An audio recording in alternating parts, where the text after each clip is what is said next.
can't help it. I have buttons in front of me and I have to push them.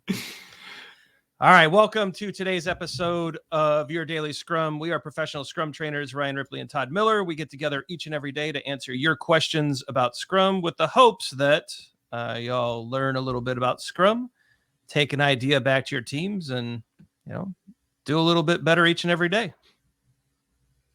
Cool. Yes, we do. We'll go right to the question. Does done have to include release to production? This came in on one of our comments, so be sure to like and subscribe so you know when your question turns into a video. Leave your comments and questions below because, hey, you never know. We might get an idea or you might leave a question and it will likely become a video. Yeah. So, Todd, the definition of done. So done means the definition of done. Definition of done really, talks about quality, talks about completeness, points us to potentially releasable, but does it have to include actually shipping and to production? And what I'm assuming is get in front of customers. Yeah. So maybe we're talking level of completedness, right? So right. If we say level of completedness, if we say we're done with something, then it means it's shipped.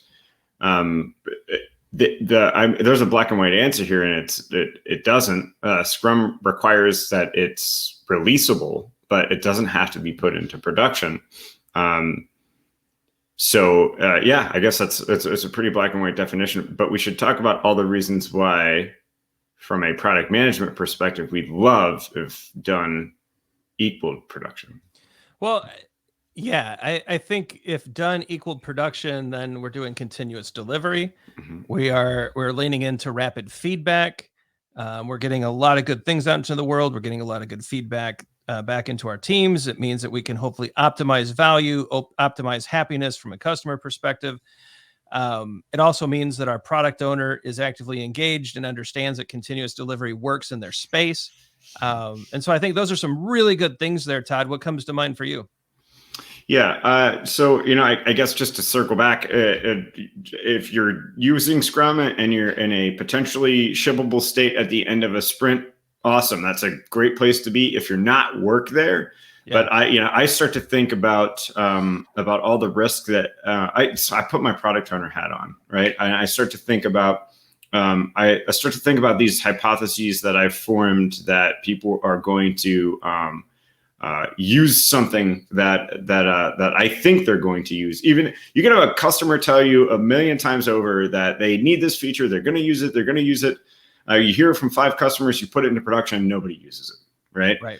It's all a hypothesis until it's shipped, it's in the customer's hands, and you can validate whether someone's using it or not. And so if the quicker we can close that gap from a product management perspective, the better, so long as we're building it with quality and so long as it makes sense to ship it, right? It has to make sense to ship it so that the customer gets something that is usable to them. So, I actually have seen this done where ship to production is part of the definition of done. And actually a leader here in the Midwest that I loved working with and hope to see this person and work with him again soon, decided that for company wide, the definition of done means ship to production. And so I actually was going in to teach a class and this came up and everyone was there and we just walked through why a leader would choose to do that. And what was interesting, Todd, is that the leader just wanted to make sure that by the end of a sprint, things were shipped and we were getting feedback because that wasn't happening. The teams were pushing back saying, well, it's too hard to get things ready to go to production, which was the leader's point. And so he actually put release to production in the definition of done and just mandated it from an organizational level, which leaders can do. By the way, they have the right to do that. And suddenly the teams had to go back and start working with the DevOps groups and the operations teams and the design teams. They had to simplify their practices, streamline what they were doing in order to meet that mandate. Delivery got cleaner. It got simpler. Quality went up and feedback increased. And so it was a forcing function to get the teams to clean up the way that delivery occurred because otherwise they just were not looking at it. And so your mileage may vary.